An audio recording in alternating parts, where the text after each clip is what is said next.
So, very warm welcome, everyone. This is our last session for this academic year of the Toil seminar series. We have a very special guest, Professor Tim Maudlin, New York University. He accepted our invitation. We are very, very happy to have him today. He will he will give a talk about the emergence of relativistic structure from discrete space-time, so a topic that is so central for our project. So, Professor Maudlin, thank you very much again. Sure. Okay, so I'm just, this is kind of a report of really work in progress, some results I've gotten in the last few months that, although it may seem hard to believe by the time we get to the end, I was not at all anticipating getting. So these are, I just want to give you some things that fell out of work I'd been doing for quite a long time into my lap. And I think the original title I gave was a bit longer than this, and this fits better on the screen, and it's also maybe focuses down more on what was very surprising. I should just give you a little background, which is that this is the very end of a project I've been pursuing for some years, looking at possibilities for discrete space-time, or initially just discrete geometry, discrete space. And if one asks, let me see what my first, sorry, I have to, all right, there we go. So I don't want to, so if you ask, why am I doing this? Initially, it's just kind of the observation that has been clear from antiquity, that as far as macroscopic appearances go, space and time could be continuous or dense, or they could be discrete if they were discrete at a small enough scale. And of course, the fundamental assumption of modern space-time theory in the form of general theory of relativity is that it's a continuum, a differentiable manifold sort of sits at the bottom of the space-time structure. But one can imagine that could be wrong, and that could just be a good approximation. And so it's worthwhile, simply as an intellectual exercise, to consider how discrete space-time might be. Now, it turns out once you start thinking about this, there are lots and lots of choice points. There's not one answer by any means. And the particular path I've gone down in pursuing this is, I think, as far as I know, unique. I don't know of anyone else who's quite done it this way. And then at the end of quite a long journey through this, all of a sudden, without anticipating it, relativity in a way kind of dropped into my lap. So I found this pretty interesting. I hope you'll find it interesting too. Let me just start with one of the things I want to keep physically in mind, which is the existence of some kind of non-locality in nature. This was a consequence of quantum theory that was first really nailed down by John Bell. Bell postulates a very intuitive sense in which a theory can be causally local, especially in a relativistic setting, where basically you mean causes, all the causes or causal influences on an event have to lie in or on its past light cone. And Bell realized that that rather simple assumption, which is upheld in Maxwellian electrodynamics and the general theory of relativity and so on, has actual empirical consequences. I mean, there are just certain things in the lab or in a pair of labs or in a triple of labs that you just won't see if the world is causally local. And so once we had that on the table, and this is, to my mind, the most important and shocking result in the history of physics, quite honestly, if you accept the results of the experiments and the various refinements that close experimental loopholes and so on, you're going to say, well, there's something non-local going on. Now, how that gets implemented in quantum mechanics is not clear because quantum mechanics is not clear in terms of what it actually postulates, because it really isn't, as I like to say, a theory, a physical theory at all. The quantum formalism we have gives you a way of making certain predictions, but really does not commit itself to the physical ontology and dynamics that is producing those phenomena. And I want to just, because it's the easiest one to understand, is look at one way of understanding the quantum formalism, which is the so-called pilot wave theory or Bohmian mechanics. Now, you may like the theory, you may dislike the theory. I'm not arguing for the theory in this talk, but it is particularly clear in this theory how it all works. And so it's always a nice sandbox, if nothing else, to play in, because you know what you're doing. So let me just talk for a minute about the Bohmian theory and how it implements this non-locality. So let's start with the non-relativistic theory, because that's where it always begins. And you have at the level of ontology a dualistic ontology, or if you will, a triune ontology. You've got a space-time, which is macroscopically just a nice four-dimensional space-time of a familiar sort. You've got particles, which should be thought of as classical particles, that is, little tiny, maybe point-like things that follow always continuous trajectories in that space-time. And you have a quantum state, which is represented mathematically by the wave function. So you've got, again, 2 if you think of quantum state and particles, or 3 if you think of quantum state, particles, and space-time, fundamental pieces of the ontology. And you've got a pair of deterministic dynamical equations that tell you how these things behave.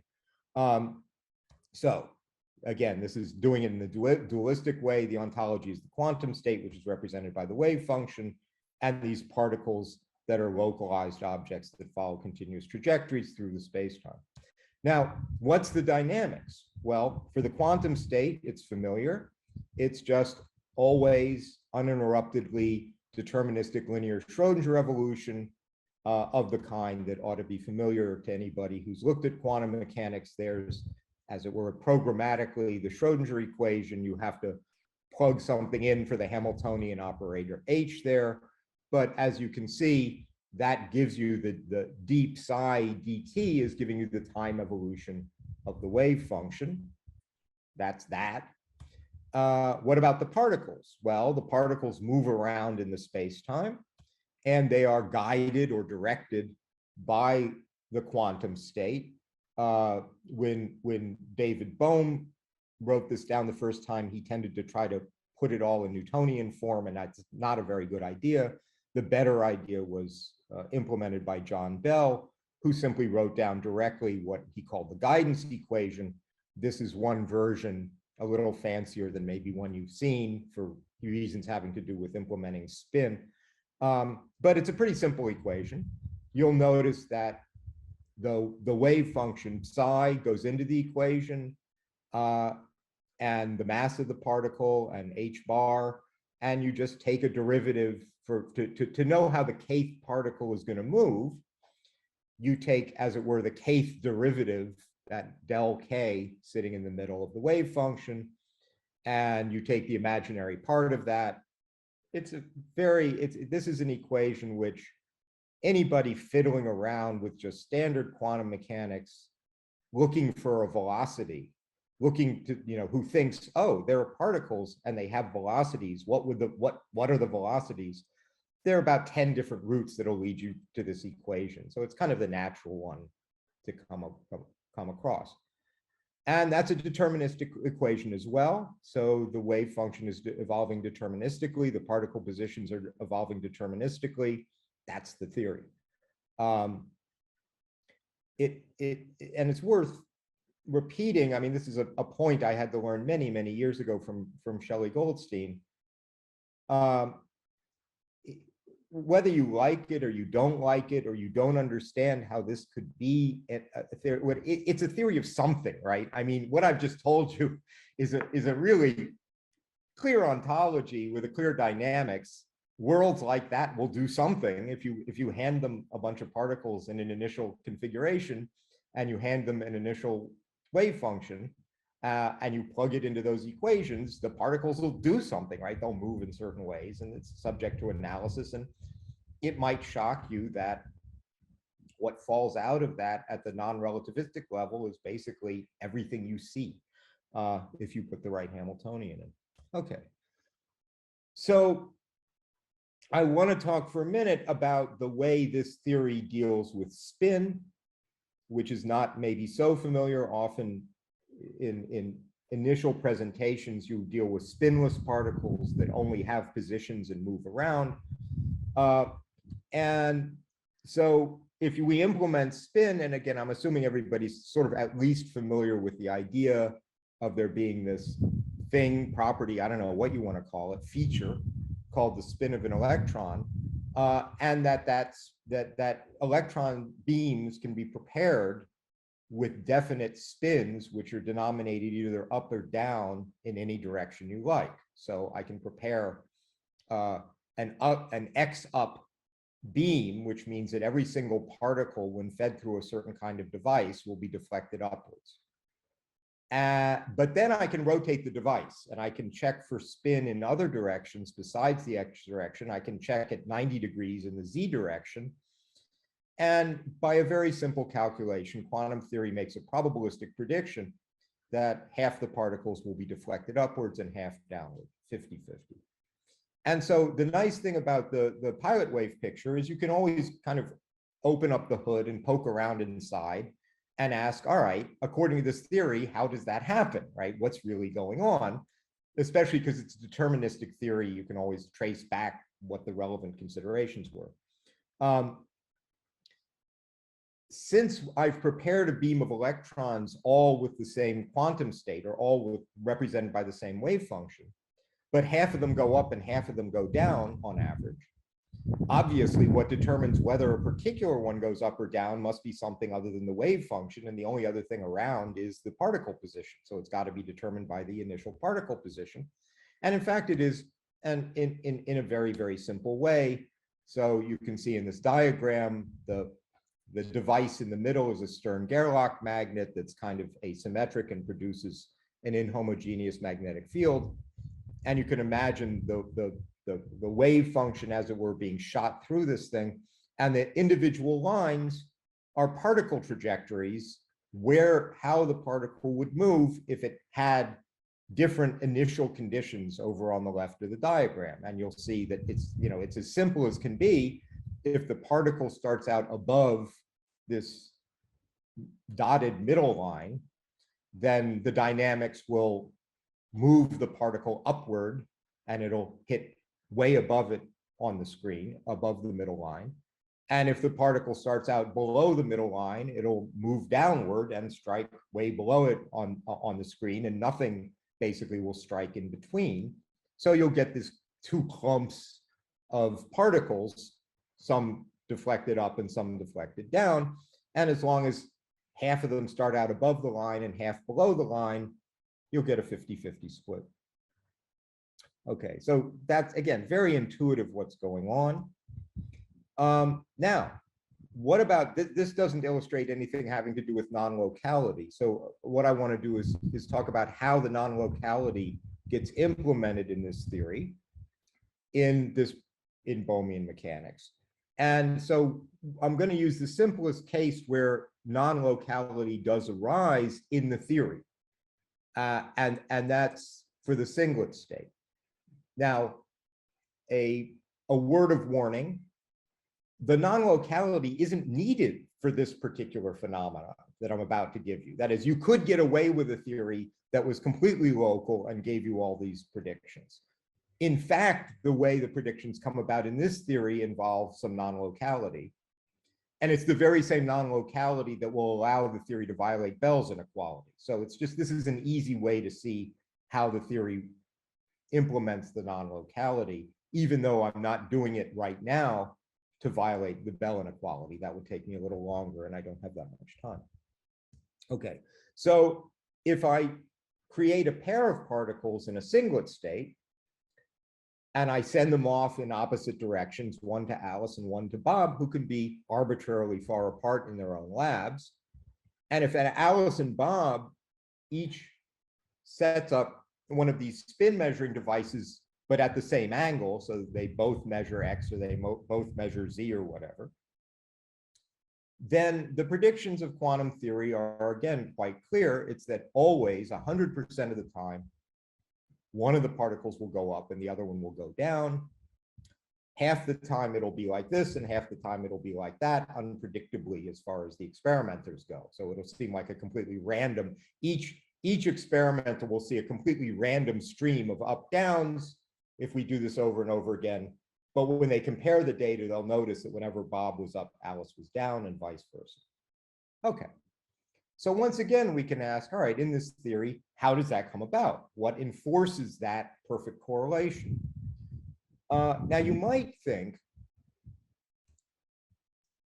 that, and the account I'm about to give you actually is in David Albert's book, Quantum Mechanics and Experience. That's where I learned this, and it's a very nice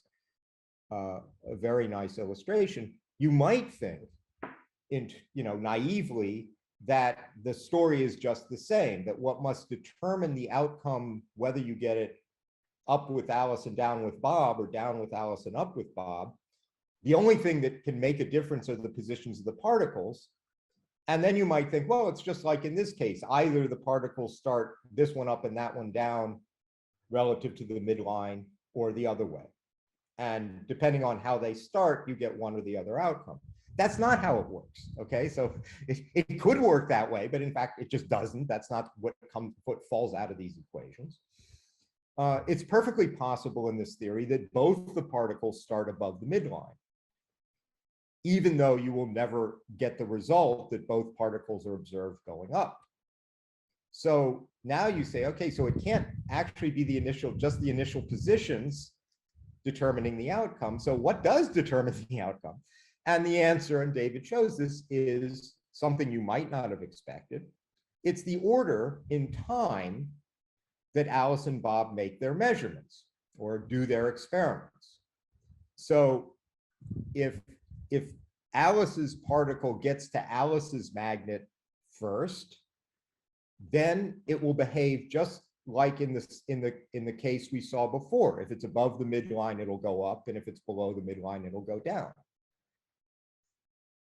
But having done that, once Alice's particle gets deflected one way or the other, and now this again is just a consequence of those two equations I wrote there, Bob's particle, which encounters his magnet later, will do the opposite for sure, no matter where it is, right? So if they both start above the midline, if Alice measures first, hers goes up and Bob's goes down. If Alice measures second, Bob's goes up and hers goes down, right? So it's the order in time of those two distant measurements that actually determines precisely which outcome you get.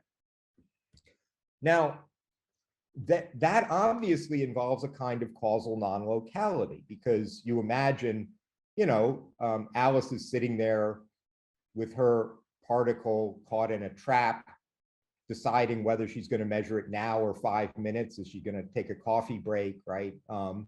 And Bob is sitting there, and depending on whether Alice takes her coffee break or not, Bob will get a different result, right? If she doesn't and she measures her, she'll get up and Bob will get down. And if she delays and Bob goes first, then he'll get up and she gets down. So this is a very concrete, obvious sense in which what Alice does can have a causal effect on what Bob sees. If she measures, and particularly if she measures before he does. Now, all of this, so it's not just what Alice measures, which is usually what we focus on, how does she set her magnet, but when she measures, that has a real influence on the joint outcome. And the same for Bob. Now, all of that is really quite clear. It just falls out of these two equations. But it's easy to see now the role that absolute global time order is playing in this theory, right? So the non-relativistic theory is set in a space-time that has absolute simultaneity. and a unique time order that covers all events. And so there's just going to be a fact about whether Alice went first or Bob went first. And if we now try and take that idea and transition to relativity, we wonder, how can you do it, right? Because we need this non-locality. Again, we'll need it to violate Bell's inequality. But in relativity, there's no global time order anymore. There's no absolute simultaneity. There, as we would say, if Alice and Bob perform their experiments at space-like separation, then there's just no fact at all about who went first. So you can't appeal to who went first to explain why you got one result rather than another. Okay. So if we only have what say special relativity or even general relativity only supplies us, which is a Lorentzian metric on a differentiable manifold, there's just no what we would call a global foliation. That is, what absolute time does is provide a unique slicing up of the space-time into these leaves, where all the events on a leaf are simultaneous, and then any pair of events that aren't simultaneous, one happens earlier than the other. You don't have that in relativity. So how to implement the non-locality in a relativistic setting is already quite problematic. What could you do? Well, one easy thing to do is to say, and I personally, I've been kind of a fan of this for many, many years, is to say, look, I need a foliation. I needed to implement the non-locality. I need the non-locality. I need the foliation. So, you know, as I do in science, I will postulate what I need to explain the phenomena. So why don't I just throw a foliation on top of what I've got already? So I've got a, say, a differentiable manifold with a Lorentzian metric, and just add a foliation. Bang. Now, you know, the reaction of many people is that that seems like cheating. You didn't really do much work to get that. You just postulated it. Now, did I steal it? Well, I didn't really steal it from anywhere. I mean, upfront about what I was doing. And what would you get? Well, you would get something unfamiliar.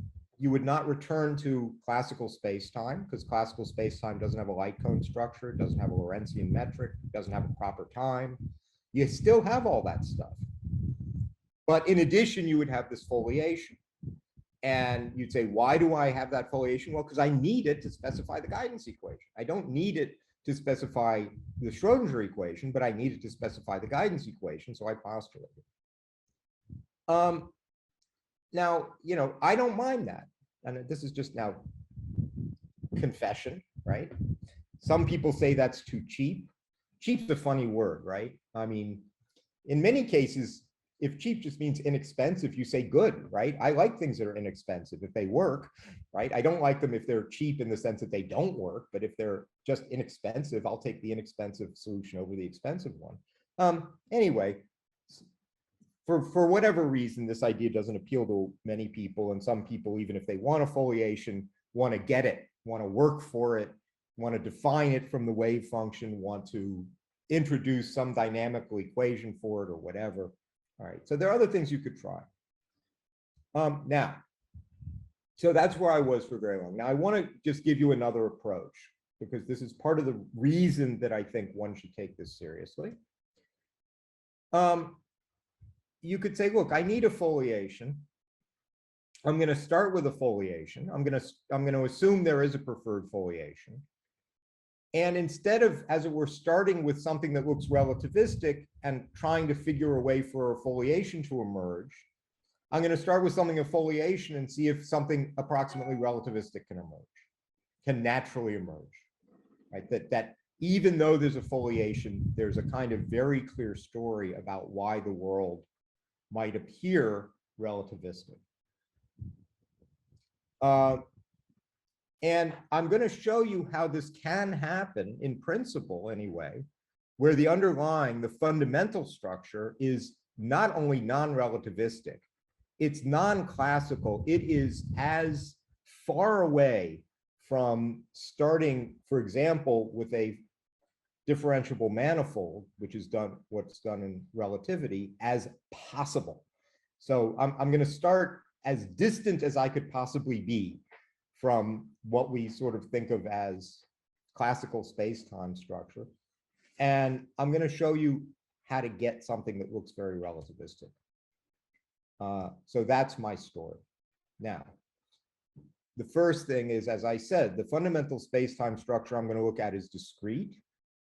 It's not a continuum. It's not dense. Classical physics and relativistic physics are all set in differentiable manifolds and continua.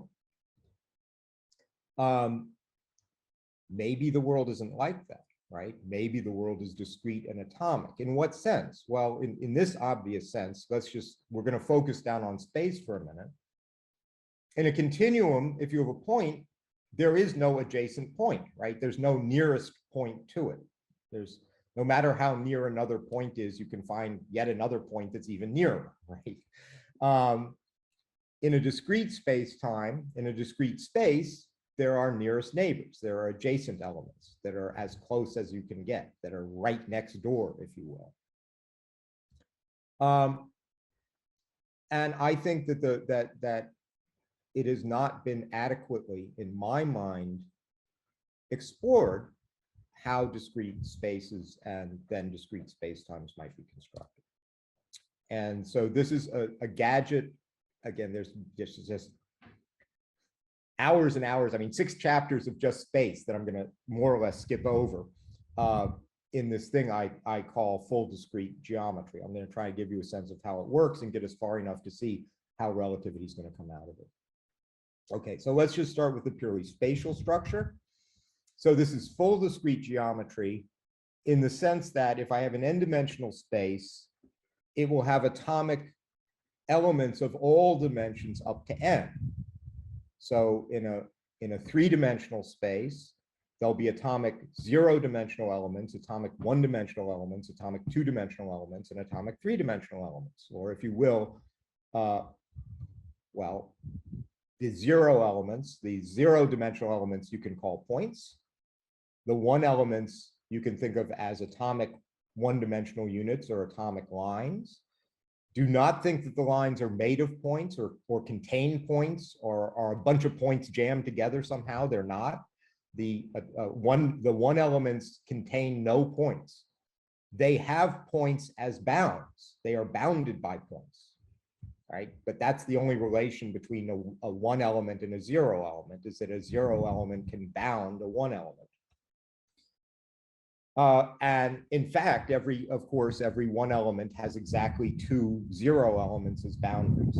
So the geometry, if any of you have read the 2nd chapter in Imre Lakatosh's Proofs and Refutations, when certain polyhedral structures are specified by giving incidence matrices between the points, the lines, the surfaces, and so on, that's just the picture here. And we can then define adjacency, right? 2 1 elements are adjacent if they share the same 0 element as a boundary, and 2 0 elements are adjacent if they bound the same 1 element. So the sense in which there can be a nearest neighbor of the same kind is perfectly straightforward. So here are some 1-dimensional discrete spaces. I did not require from the top one, you can see it's possible for a 0 element to bound more than 2 1 elements, right, for all I've said. It's possible for there to be a closed loop as at the bottom, but notice the closed loop here does not bound anything. There's no 2-dimensional element. There's no pentagon that is bounded here because this is a 1-dimensional space and all it has in it are 0 elements and 1 elements. And there's the kind of trivial, obvious looking infinite 1-dimensional space, which is the middle one, that just chunks right along forever in both directions and never closes back, which is, you know, what you might think of as an infinite line, right? A space that's just an infinite line. Now, So there are the 0 elements and the 1 elements. Now we get to the 2 elements, the 2-dimensional elements, and we reach our first choice point. And when I say there's a choice point, it's really a choice. I mean, I wrote a certain chapter 4 times because I wrote it one way and I said, no, that's not right. And then I wrote it another way and I said, no, that's not right. Then I went back to the first way and rewrote it. And then I went back to the second way and rewrote it because, you know, you try it and you try and develop it and you see what happens. Anyway, there's no, it shouldn't be obvious how to go up to a 2-dimensional full space.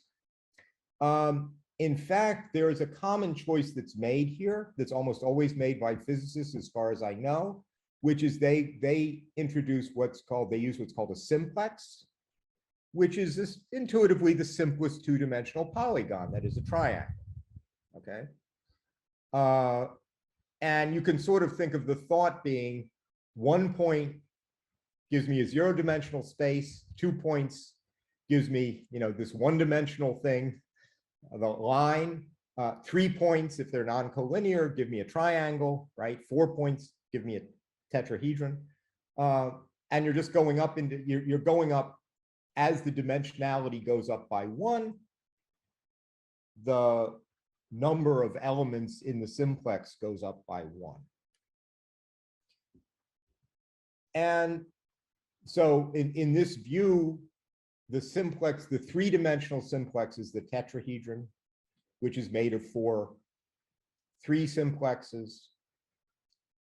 This has been explored a lot, and lots of physicists use this. Lots of physicists who discretize things use simplexes, okay? We're not going to do that. So point 1, no simplexes, no. Simplexes don't work. I mean, for what I'm doing, and I think you'll see by the end, to get the results that drop out of this, you can't use triangles. So what else can you do? Well, Euclid had this thought, kind of a simple thought, about increasing dimensionality. And he said, okay, start with a point that's 0-dimensional. And if you move it and imagine it tracing something out, it'll trace out a 1-dimensional space, right? It'll trace out a line. And if you move it just a finite amount, you'd have a line with 2 endpoints. And then take that line and move it in some other direction, right? In some different direction. And that will now trace out a quadrilateral, which would have 4 lines as its boundaries and 4 corners. Now, you know, it's not, just from this argument, it's not necessarily a square. Maybe I don't even have a definition of angles or anything, but, you know, it's a quadrilateral. I'll just call quadrilateral squares because it's easier. Has 4 lines as boundaries. So you don't go point line triangle, you go point line square, and then you take your square, your quadrilateral, move it in yet another direction, and you get a quadrilateral based prism, which we can call a cube, that has 6 faces, all of which are quadrilaterals, right? And we go up that way. And we all know how that goes. So that's what we're going to do, right? So here's a picture of the obvious, simplest kind of discrete 2 space. So again, this thing has points in it, it has lines in it, and it has these quadrilaterals or squares in it. Those are all elements. They're 0, 1, and 2-dimensional atomic elements. And 2 squares can share a boundary and be adjacent because they share a boundary. And you can imagine this square grid, if you like, going off infinitely, just to make things simple. It doesn't really matter. Now, already, whenever you're dealing with something discrete, it comes with a measure. It comes with counting measure. Counting measure is of no use in a continuum because when you try to count things, typically the number is just infinite, right? It's always infinite. And so you can't make real distinctions of size in terms of numbers of things. But in a discrete space, you can count things. And in this 2-dimensional discrete geometry, there's a kind of structure, there's a kind of natural geometry that I guess we're all familiar with that comes by counting and is called taxicab geometry, because it would reflect if you were in a city with a square grid of streets and you get into a cab, how much you're going to pay doesn't depend on how far you're going as the crow flies. It depends on how far you're going as the taxi cab drives, and the taxi cab drives along the streets, right? So what you have in this picture is as it were the analog of a circle in the intrinsic geometry centered at C and 3 units in radius. So if I start at C and I can go out 3 jumps to the right or 3 jumps to the left and reach those 2 points, or 3 jumps up and 3 jumps down, or I can go 1 up and 2 over, or 2 up and 1 over, and many different ways, several different ways I can get to the other points. But essentially, if I define a circle as a locus of all the points of equal distance from the center, the circles in the taxi cab geometry are squares. And these are just very non-Euclidean. And they're very non-Euclidean at the topological level. They're very non-Euclidean in a way that shows up even before you worry about distances or lengths or anything. Because if you think of similarly a 3-unit circle centered at D on that diagram, you just grow a square out centered at D. When the circle at C and the circle at D meet, they meet not at a single point or at a pair of points, but along an entire edge, right? So they will share, those two things will actually share 4 points. And in Euclidean geometry, that can't happen between any pair of circles, right? I mean, in Euclidean geometry, any pair of circles either don't intersect at all, intersect at a single point, or intersect at 2 points. They can't intersect at 3 points because 3 points determine a unique Euclidean circle. So even before we worry about distance or anything else, the intrinsic geometry of this discrete space is about as non-Euclidean as you can imagine. There are preferred directions, the things that correspond to circles, have the structure of squares, blah, blah, blah. Okay, good. So you might say, look, yeah, you can make up, anybody can make up a fantasy physics, but it doesn't mean it's going to look anything like the physics of our world. And if you want to get something, I mean, somehow or other, something that looks pretty Euclidean ought to emerge in this physics if you're going to take it seriously, because the world we live in at macroscopic scale is pretty Euclidean. And so there ought to be an explanation for that. Good. Now, it turns out, interestingly, amazingly, surprisingly, that the way to get Euclidean geometry to emerge is to add time, is to not continue your investigations of space, because in this setting, it won't get you there, but to add time. So what does that mean? Well, I'm going to add, again, an atomic temporal, fundamental temporal relation, time relation, earlier, later than, succession relation. Now, the difference between time and space, as much as people like to deny it for reasons I'll never understand, is that time has a direction and space doesn't. Time is asymmetric. Time goes from earlier to later. Space does not go from north to south any more than south to north. And so if I want to represent an atomic temporal relation, the natural thing, instead of using something like a graph, which is what I've been using, is to use a directed graph or to use arrows, okay? And you will have, just as you have immediate spatial neighbors in the spatial structure, you're going to have immediate temporal neighbors in the temporal structure. You'll have immediate successors to any of your elements, okay? Now let's start with a 1 + 1 dimensional space-time. And again, there's choice points here. There are lots of things you can do. So let's look at some of the things you could do.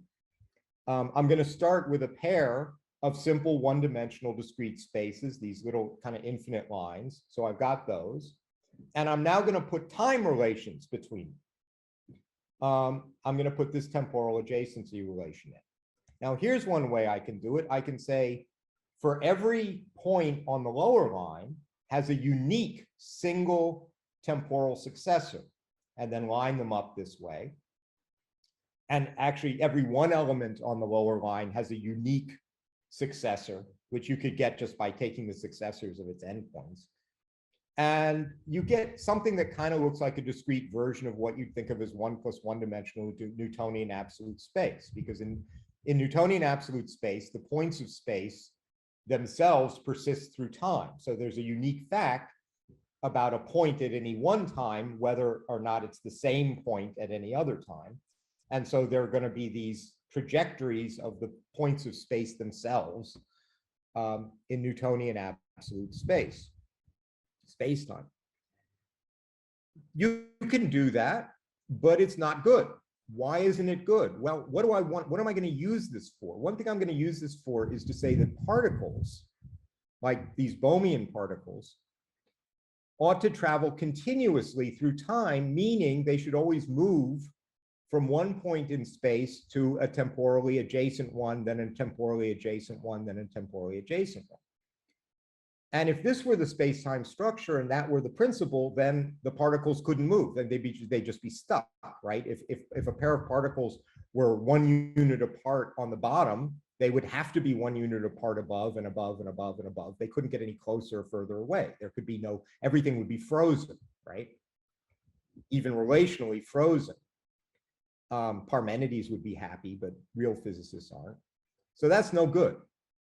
All right, that's allowing each event to have a single temporal successor. I can go in the other direction extremely and say, all right, what if I draw an arrow between every point on the lower line and every single point on the upper line? So an infinite number, each point now has an infinite number of temporal successors.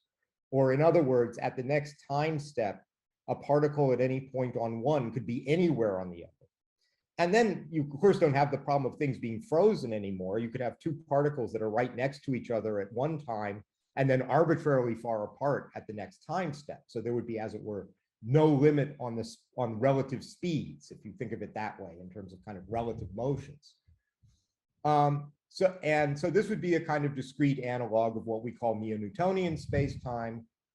And it's also, you can do it, but it ain't much good, especially because you think there is something deep in relativity about there being limits to how fast things can move, limits to their trajectories. You want a kind of light cone structure that limits trajectories, and you don't get that here.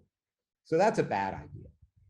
Now, between 1 and infinity, there are lots of choices, but as it turns out, the next simplest choice is kind of nice. It's a Goldilocks choice. Think of it as kind of the smallest thing I can do above having only 1 is just to have 2. And when I have 2, various things happen. One thing that happen is these lines, the lines get shifted over alternately because there's no unique successor. So to point A has both B and C as successors. B has D, E, and F, D and E. C has E and F. And so, you can sort of think of the spatial things as shifting in that pattern as they go up. And now I get some interesting structure here. One thing that immediately occurs to you is, oh, I've got a light cone, right? That is, if I start at A, and I ask if a particle started at A and it always had to go to an immediate temporal successor, where could it end up later on? Well, after 1 step, it could only be at either B or C. After 2 steps, it could be at D, E, F, and so on. And you get this kind of, V-shaped region that goes up, which is the possible later positions of that particle. So under our interpretive principle that we want the particles to move continuously, you now have a kind of light cone structure that's inhibiting speeds, if you will. That's nice. Now, that's of course not everything we want, but now I want to look at something that's well defined and you might not have thought to look at. I certainly didn't think to look at it for years. Turns out to be just what you want. So think of the concept of temporal path-connectivity. What do I mean? I mean, as I said, we're in a discrete setting. We automatically have counting measure. We don't need to add it. It's just there.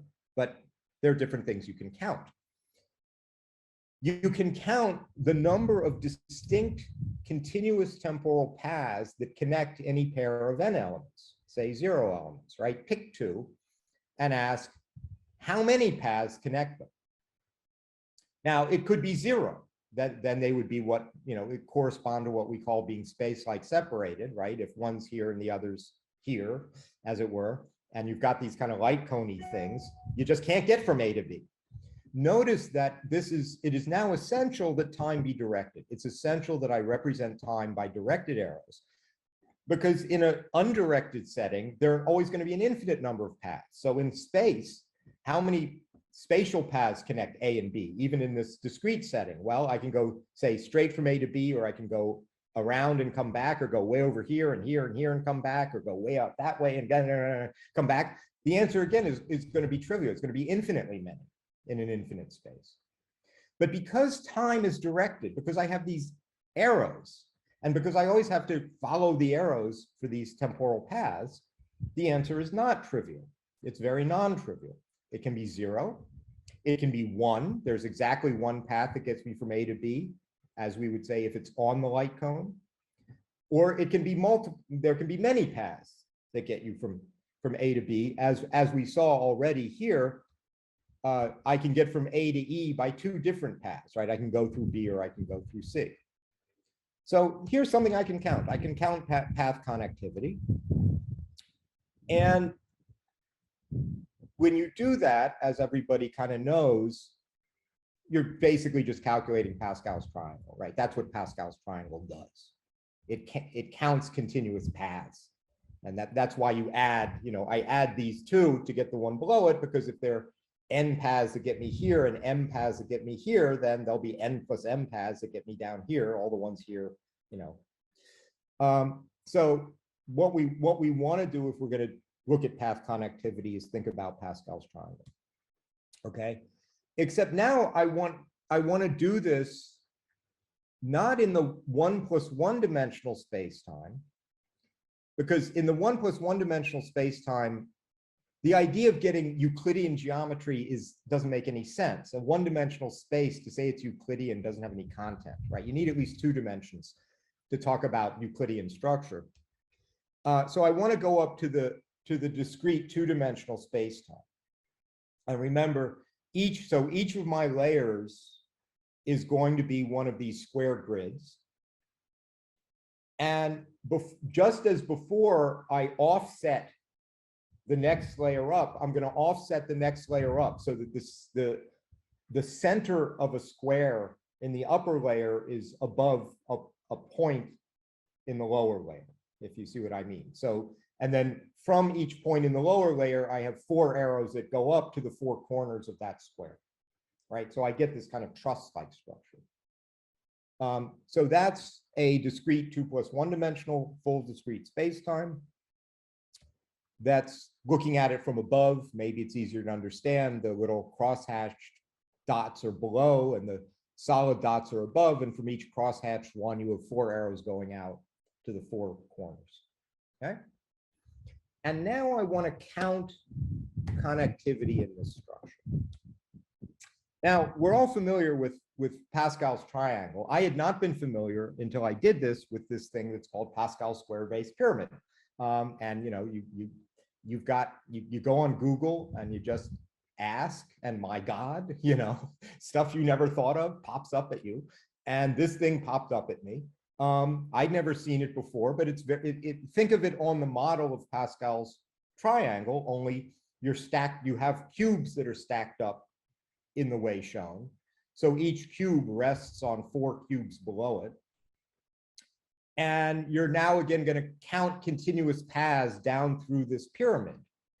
So from the top block to the next 4, there's 1, but from the top block, now we go down, and you'll see if to go to the corners, there's only 1 path down. In the middle of the edge, there's 2. In the very center, there's 4. All right, and it's sort of easy to see why, as you go straight down, there are lots of paths because they can kind of wiggle around and wiggle back. If you're going out toward the corners, there's only 1 path because you've always got to keep going, say, northwest at every move. So that's a nice thing. Let me just show you something interesting about this square-based pyramid. By the way, you can do this. You can do a triangle-based pyramid. There's a Pascal triangle-based pyramid. You can do it. Doesn't give you anything you want. Okay, this gives you what you want for reasons you'll see in a minute. So if we go down to level 5 of this pyramid and cut through it and just count paths up to the apex, this is the grid that we get. And if you look at that thing, you'll notice two interesting facts about it, which are pretty easy to understand. One is that along each edge, what you have is the corresponding row from Pascal's triangle, right? Why? Because if I want to stay on, say, the northern edge, at every time I move down a level, I make a north-south choice and an east-west choice. But if I want to stay along the northern edge, the north choice always has to be go north, go north, go north. So that choice is taken away from me. And all that's left is at each point to either go east or west, but now I'm back to Pascal's triangle. So along the edges, it's Pascal's triangle. And then the next thing you notice is that the whole thing is a multiplication table, right? That is, the interior numbers are just the products of the edge numbers. And that has to be true because the east-west choice is independent of the north-south choice, right? So to get to a certain point in the interior, you know, there are a certain number of ways you could have gotten that far north and a certain number of ways you could have gotten that far east, and they're just independent of each other, so you multiply those together. So it's kind of easy to see why it has to have this structure. And that's why I say if you were using a triangle, it wouldn't have this structure, you'd be messed up. So that's kind of all we need, okay? And now we're just going to do some calculations. And again, I'm going to say this, I don't know if you're going to believe me. I had no clue about what is about to drop out of this, okay? I did not aim at this. I didn't try 24 different things and then land on this. This is what it was, and then I just started calculating. All right. So let's suppose we go down not 5 levels, but say 10,000 levels, right? Let's start getting really big numbers. And you can imagine by the combinatorics, the numbers are going to get big. And of course, we've got the binomial distribution. We got the Pascal triangle thing that's going down the sides.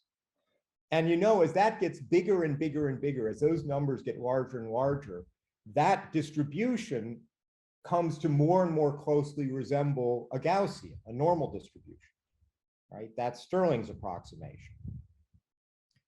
So as you go down Pascal's triangle, as long as you stay sort of toward the center, you don't want to get too far out to the edges because it breaks down, but you get a better and better approximation to a Gaussian, a normal distribution, which you have here. And if we take out, there's a bunch of centering stuff and normalization stuff. But if we take all that out, we just want to focus down. We're going to center this thing at the center of the pyramid in both directions. We could think of a axes, X and Y axes that cut through the center of the pyramid. So the center's at 0, 0. Then essentially, this distribution along the edges goes as e to the minus x squared. It's a good approximation. It's a very good approximation. All right, that's the binomial distribution. So in our case, with 2 + 1 dimensions, we now want to go down this pyramid and take an interior point, which we can indicate by x, y, again, counting the center as 0, 0. How many units up and how many units over did I go? I want to get a good approximation of the path connectivity of the apex. Now, the path connectivity, again, on each edge goes, on one edge goes as e to the minus x squared, and on the other is e to the minus y squared. And you just multiply those together, right? So it's some constant, it's, you know, something that's going to be approximately c e to the minus x squared plus y squared. And now you say, hey, wait a minute. That means for any 2 points in the interior on a certain level, if x squared plus y squared is about the same as x prime squared plus y prime squared, then the path connectivities are about the same. In other words, if you erased all of the geometrical structure and only had in front of you quantifications of path connectivity, and you looked at the loci of equal path connectivity to the apex, they would become, to arbitrary precision, Euclidean circles. Right? And in that sense, Euclidean geometry strictly emerges on those spatial spaces. And that's just a mathematical fact. Now, you have to be careful because I use Stirling's approximation. And if you go too far out toward the edges, that is too far out towards the edges of this pyramid, it breaks down. And you know, if you don't go too far out, you get things that really look like circles. And as you go further and further out, they kind of distort a bit along the diagonals and get messed up. But as long as you stay away, you know, you stay in the region where Stirling's approximation is good, this is a proof in a very strict sense that Euclidean structure emerges. Even though the underlying geometry is as non-Euclidean as you can imagine. And all I did was add time to it. But we're not done, right? It's not just a floor wax, it's a dessert topping as well. It gets better, okay?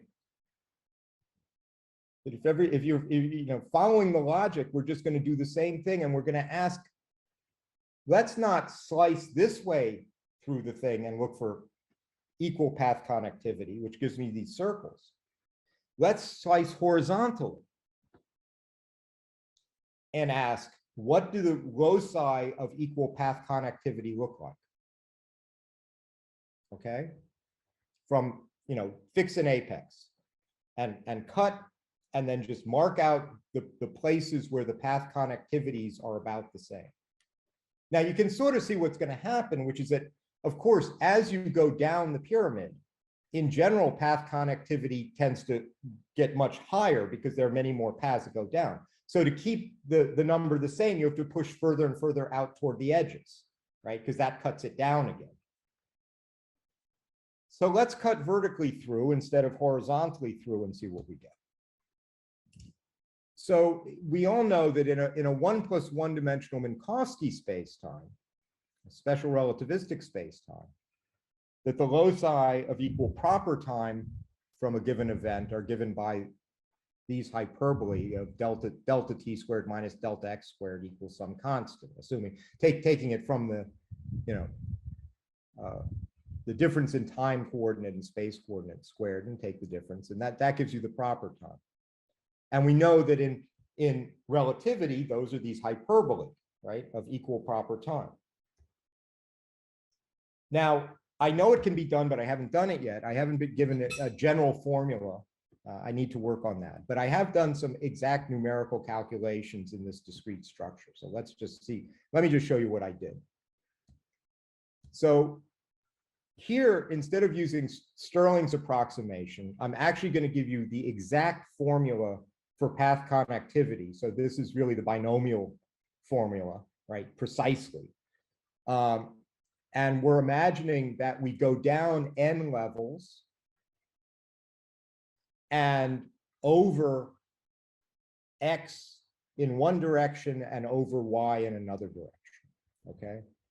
So this will give me the precise degree of path connectivity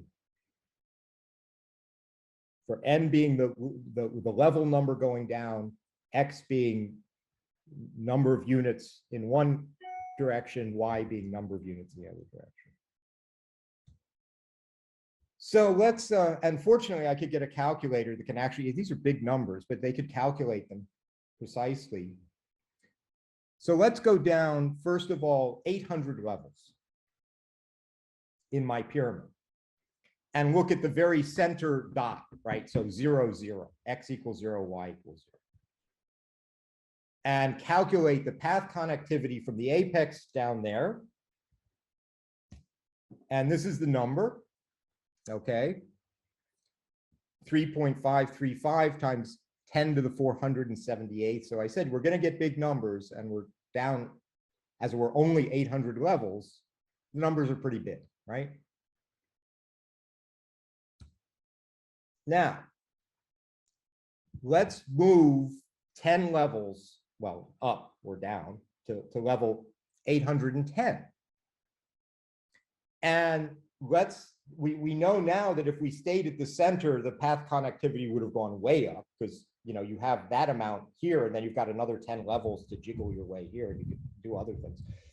So now we're just going to run along the x-axis out far enough to where the path connectivity becomes as close approximately to the one we started with, which again, 3.5 times 10 to the 478, right? And I did this just by hand, okay? I mean, I've got this thing that's calculating exact numbers, and I'm just moving one by one. And here's what you find, okay? If you go out 75 units, you get 3.1 times 10 to the 478. Okay. So that's as close as you can get. So to go from the center here, I go up 10 levels and over 75 units, and I get essentially the same path connectivity, right? So the closest degree from 800.00 is 810.75.0. If instead I go out along the diagonal, so I don't go along the axis, but I go equally, I add one in the x and one in the y, again, I can look for the closest point of path connectivity. It turns out, I mean, I can't even, this thing is covering it for me, but anyway, it's some number, which we'll see. And anyway, here's the nearest number again, 3.3 times 10 to the 478. So again, we're just, the path connectivities are really close to each other. And okay, so that had to go out 53 each way. And now you just checked 75 squared, 5,625, 53 squared plus 53 squared, 5,618. So again, you're seeing in a very concrete way, these circles emerge, right? The loci of equal path connectivity are very, very nearly, right? If you squint at it, they'll look like Euclidean circles. But now I've got 800.00, and I have, say, 810.75.0. Those have equal path connectivity. Now, what if I run way up to level 1,000 and look there? Where do I get exactly that amount of path connectivity? Okay, everybody with me? I'm almost done. Now, what I did was I said, let me pretend this is Minkowski spacetime. Right? Let me pretend that this x and y, instead of just counting, are actually continuous variables. And I now have the apex of a hyperbola at level 800, and then another point 10 units up. And that fixes the hyperbola, right? That's enough data to fix the hyperbola. From those two data points, I can solve for the hyperbola that would run through these two, and then project it up to level 1,000. Yeah, using the usual relativistic formula. Okay, so I fit the hyperbola to the data, and I used it because I went through the x-axis. So where on the x-axis now up at level 1,000 would that hyperbola hit? Using Minkowski metric in a continuum, I best fit it to x equals 354.6, but we're in a discrete setting, so I've got to round that. So I round it up to 355. So now I have the point 1,000, 355, 0, and I put it into my calculator.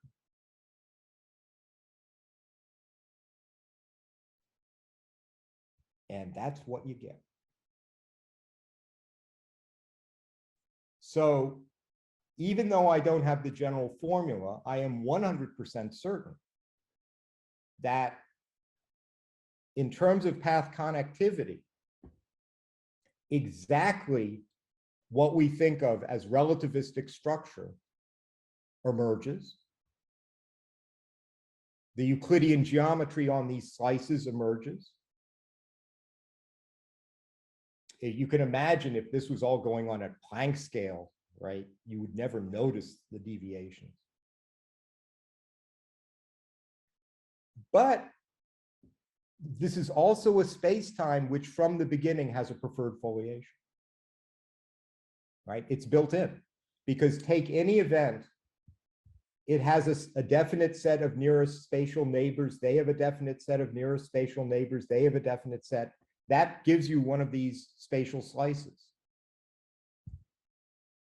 And then the next slice, and then the next slice, and then the next slice, right? So there is a foliation in this thing ab initio. There's nothing that looks like Euclidean geometry in it ab initio before I put in time. There's nothing that you would think would look very relativistic, except, of course, as soon as I limit how many nearest temporal neighbors there will be something like a light cone structure. Although in this case, the light cone structure doesn't look like cones. They're actually, pyramid shaped, but there will be something sort of like that. And then if I look at path connectivity, and it's just a mathematical fact, it looks like we get relativity out of it.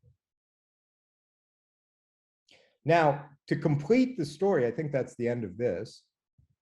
No, therefore, okay. So the emergent structure of path connectivity in the 2+1 dimensional space-time is almost precisely that of the Minkowski metric. The emergent geometry on a leaf of the foliation is almost exactly Euclidean, despite the radically non-Euclidean fundamental geometry. And the emergent space-time metric is almost exactly Minkowskian.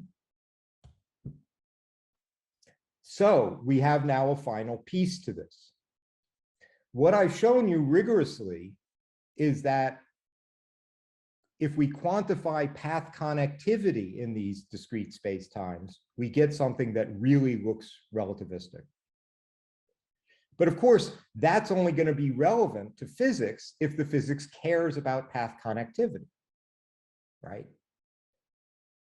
And so you might wonder, is there anything in physics that seems to be sensitive to things like, I don't know, counting paths or taking path integrals? And I'm sure it won't be lost on you that there is. And I didn't make it up, right? That at least one way, independently of thinking about quantum theory, is that the dynamics there is somehow generated by issues of doing path integrals and summing over paths and so on. And if that's true, then it's not crazy to think that these degrees of path connectivity could show up as physically important for various purposes. And insofar as it's the degrees of path connectivity that matter, things are going to look relativistic.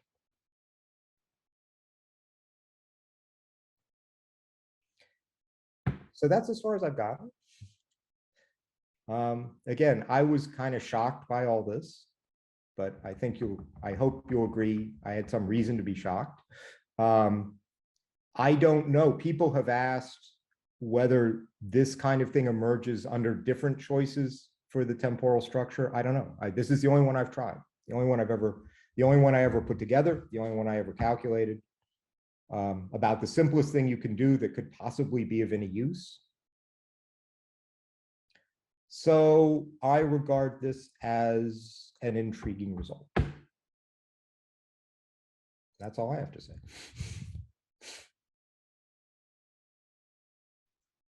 Thank you. Thank you very much. So, Alvaro.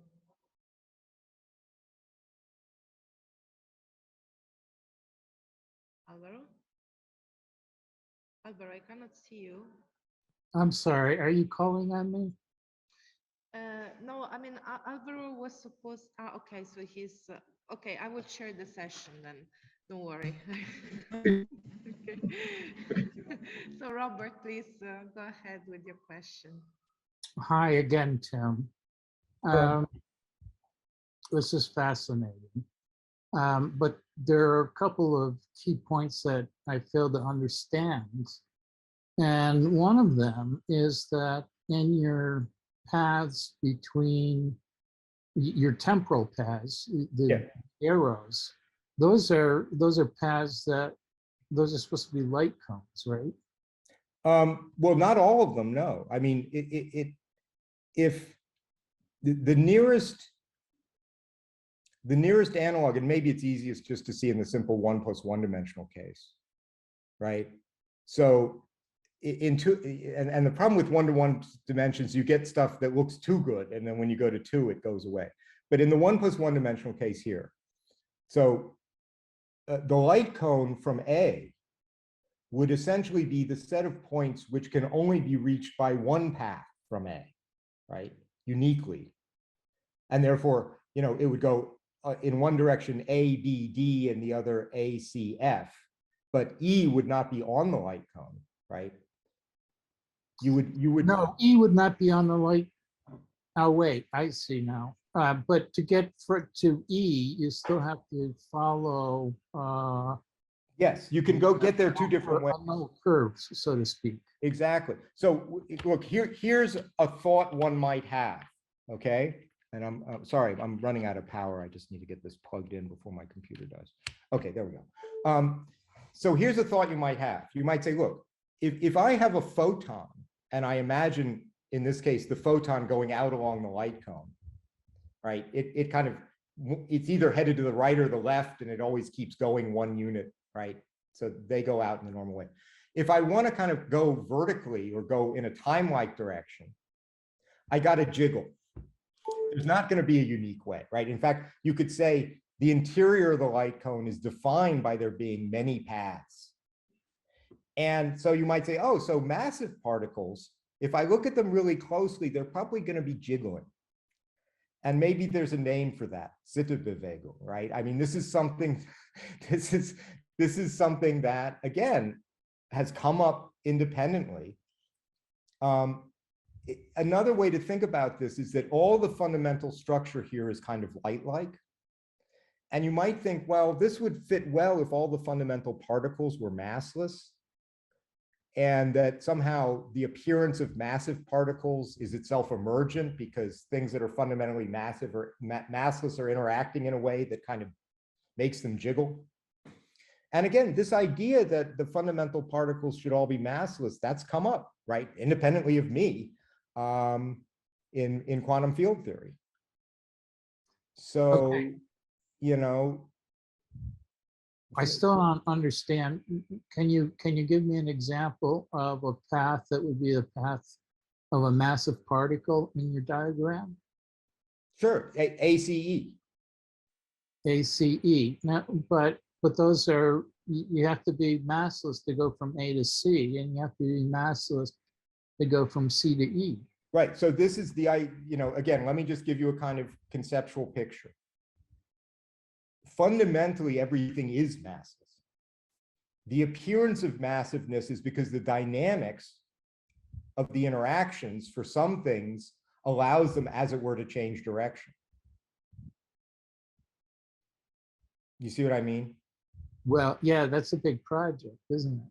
Well, it is. I mean, look, this is, you know, the project is reconstructing all of physics, if you will. It's going to be a big project. But the idea, I mean, again, the idea that the fundamental particles all ought to be massless, and then you need something like a Higgs boson to come along, right, to endow massless particles with mass. I didn't make that up, right? That's an idea that, well, that idea is kind of common, you know, common coin now. What the boson, I mean, not for the electrons, but for the other particles, what the Higgs boson does is interact with other massless particles in a way that makes them effectively massive. But they don't thereby follow null curves.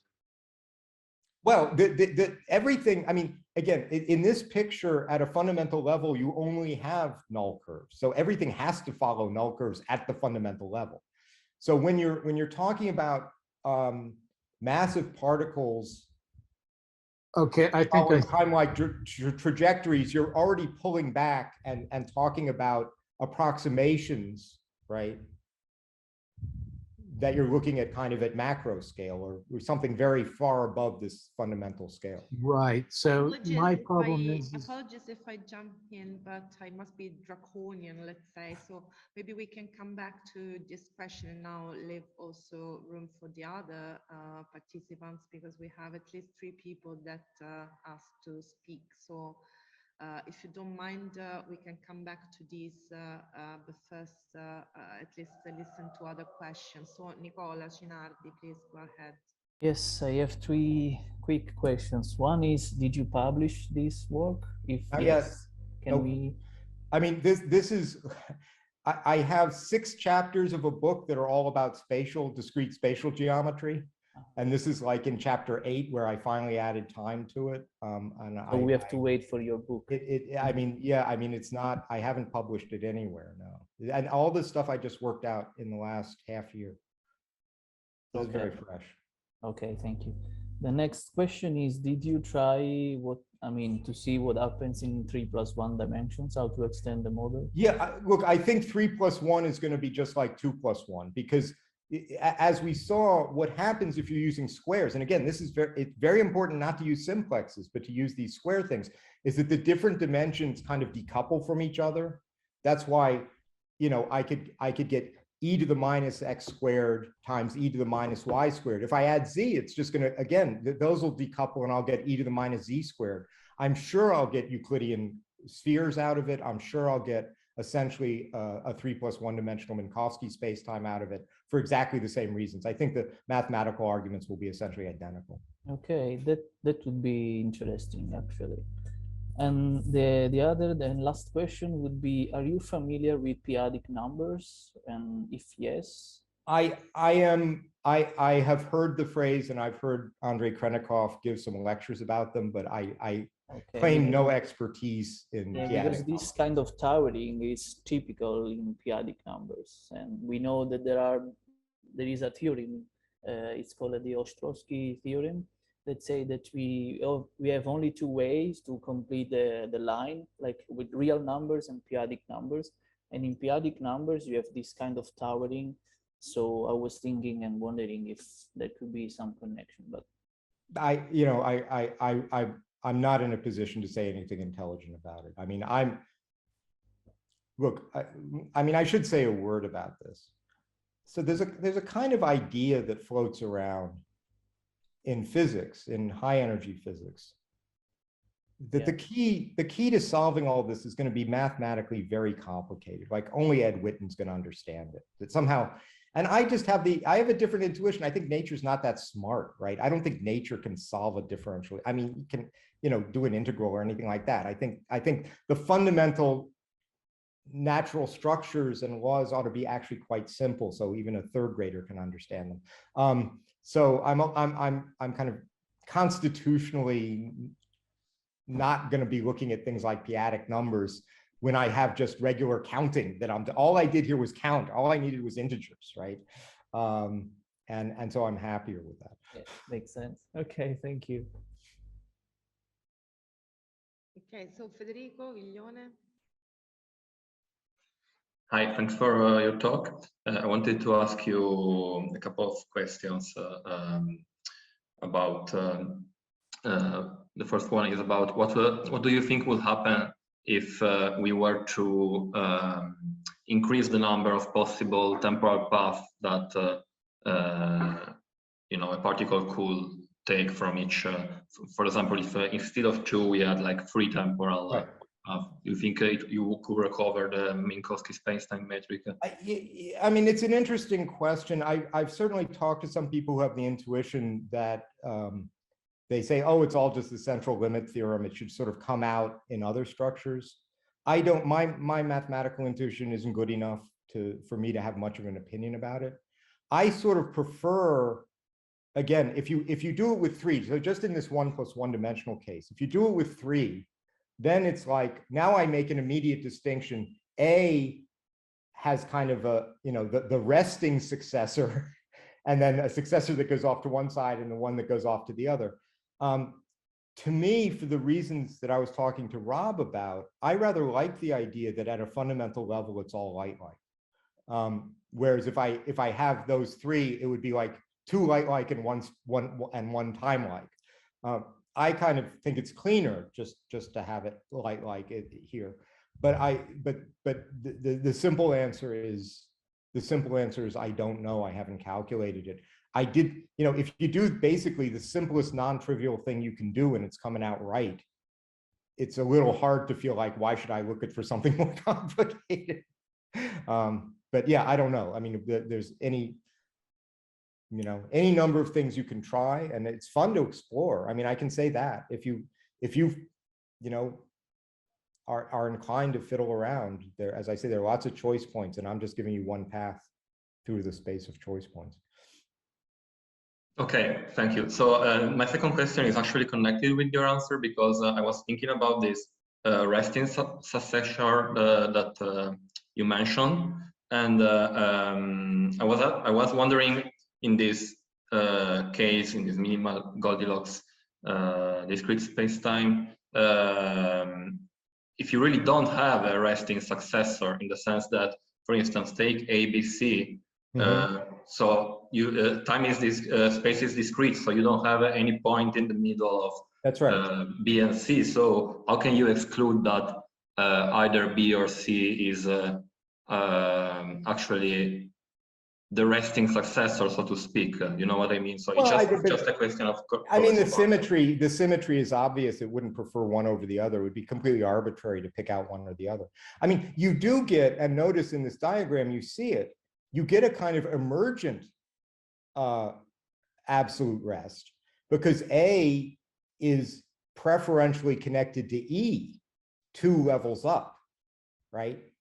Because there are 2 paths that take you to E and only one path that take you to either D or F, and then that would repeat. So you can sort of say a sort of absolute rest is emergent at that level, but it is emergent in the sense that if you get all the way down, right, to the most atomic level, it isn't there, right? So. Okay, I think I will read your book. Thank you. Siddharth? Thank you. I just wanted to ask you about, can you help me understand how one would recover something like boosts, Lorentz boosts in this? Sure. In this, I mean, yeah. I mean, I can actually tell you something. So I tell you something relevant about this. And this I do know. So just take the 1+1 dimensional space-time here, because this is enough to talk about a lot of relativistic structure. Suppose I've got these preferred foliation, right? But suppose I sort of tip it a little. That is, I go C over to B, then down a step, and then over one, and then down a step, and then over one, and then down a step. If you see what I mean. So if you squinted at it far away, it would look like now I've tipped. I'm cutting at an angle through the thing. Yeah. So are you changing the arrows? Is that? I'm not changing the arrows. No, I'm just giving you a set of points. Okay. I'm just indicating a locus of points. Okay. Okay, they don't form a leaf of the foliation, but they, as it were, correspond to what you would think of as a flat space-like slice, but one that's now tipped. So like FB, and then the one that's bottom and left of B, something like that. Yeah. Okay. So just, I mean, or just go, as I say, you can imagine go 3 over on a level, then down 1, then 3 over, then down 1, then 3 over, then down 1. So it's so it's kind of at a constant slope, if you will. Yeah. So I can go up and now pick a point above that slice and ask for the point on the slice that has the most path connectivity, maximal path connectivity. Now you're again pulled in two directions. On the one hand, if you go straight down, you'll hit the slice sooner because the slice is tipped. So you kind of want to go off this way, but you don't want to go too far off this way because there are fewer connections. And actually, this will take you down so that as you tip this slice up, that slice will tip down in exactly the way a Lorentz transformation tips the two axes, tips the x and t axis in a 1+1 dimensional spacetime. Exactly the same. And it shouldn't be much of a surprise because I've shown you basically the Minkowski structure is there in path connectivity. So when you translate questions into questions about path connectivity, it really shouldn't surprise you that you get something that looks just like the Lorentz transformation. But there's still preferred, right? There is a preferred slicing where there's no time, there's no time involved at all. And that's unique, right? The other slicings are kind of artificial. And there's a limit to how far you can go because it's not a continuum. I can't keep tipping, toward the light cone, as it were, because eventually the discrete structure will get in the way. It's not a, it's not a Lie group. Okay, I think I kind of sort of see.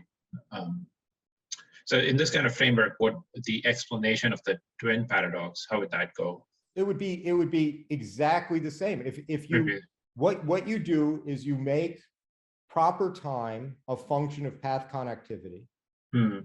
And just as I gave you essentially the Minkowski, I gave you something that looks like the Minkowski structure. And you can use it like the Minkowski structure for defining proper time, and it'll work out just the same as it does in the normal case. Okay. So the preferred foliation is not going to show up in some special way at the, Exactly. If you put on, as it were, blinding glasses, so you couldn't see the fundamental geometrical structure, but you just could see facts about path connectivity, you'd think you were looking at Minkowski spacetime. Okay. Okay, thank you. Okay, thank you. Are there other questions?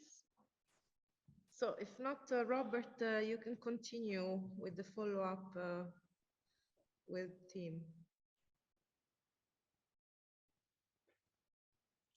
You're muted. Rob, you're muted. The microphone.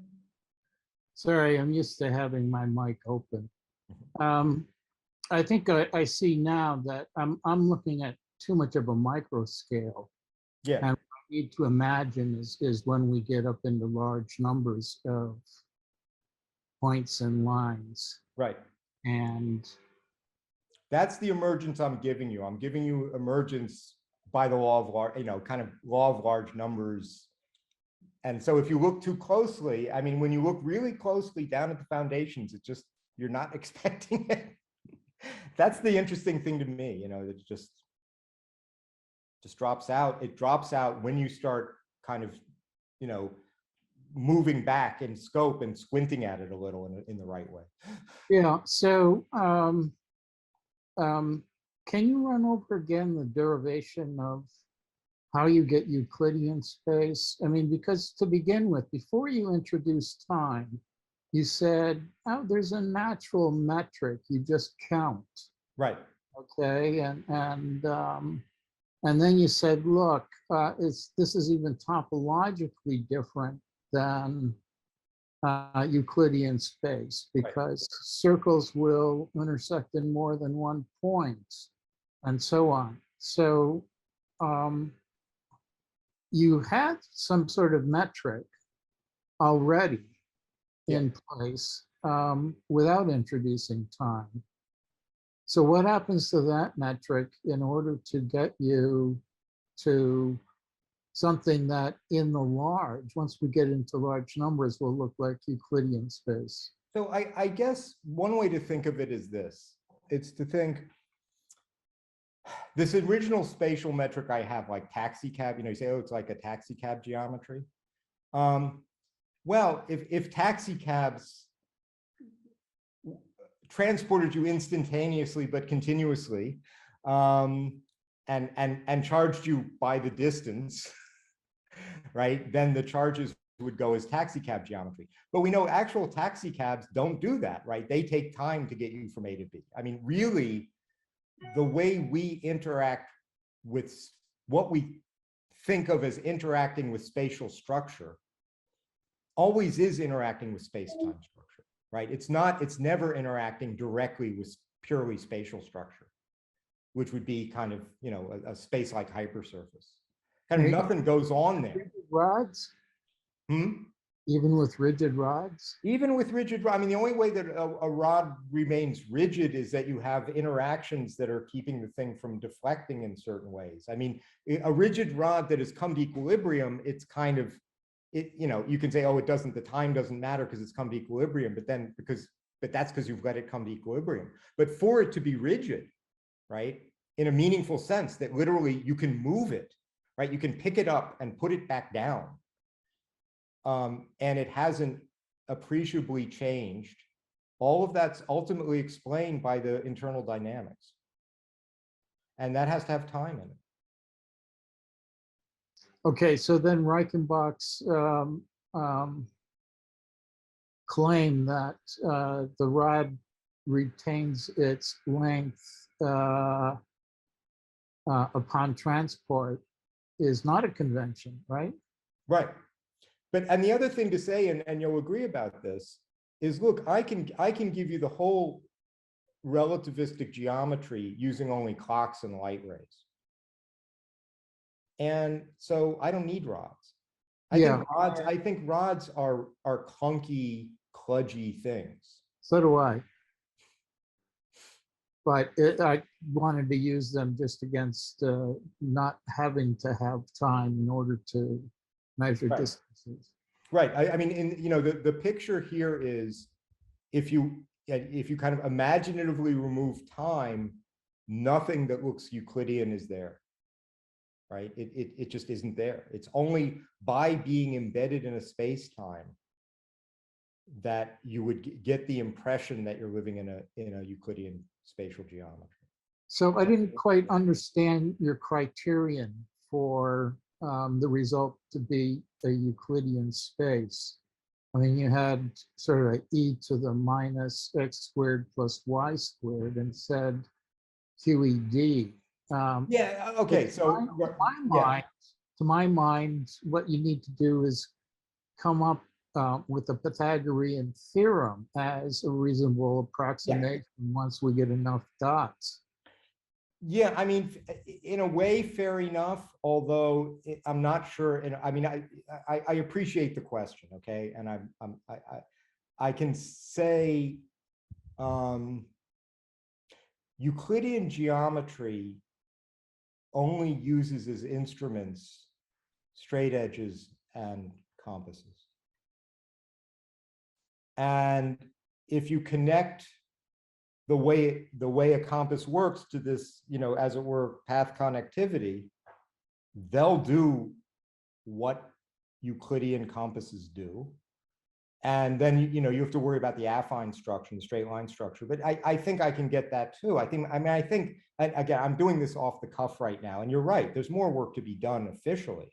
But it's interesting that in actual Euclidean constructions, you don't use rulers, right? I mean, when you talk about rigid rods, you're not allowed to use rulers. You're just allowed to use straight edges. And the metrical information is all carried by the compasses. And I can kind of give you that the compasses will be tracing out loci. If they're tracing out loci of equal path connectivity, they'll be giving you the right loci for that. So you'd sort of think, yeah, it's not a blind guess that there's really Euclidean structure.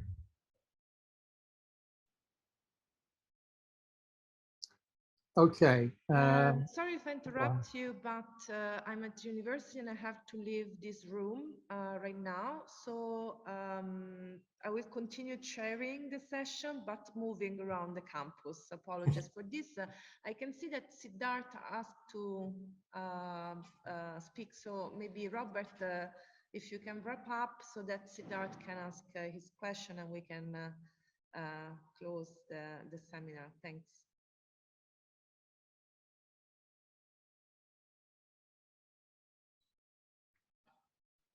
I'm done.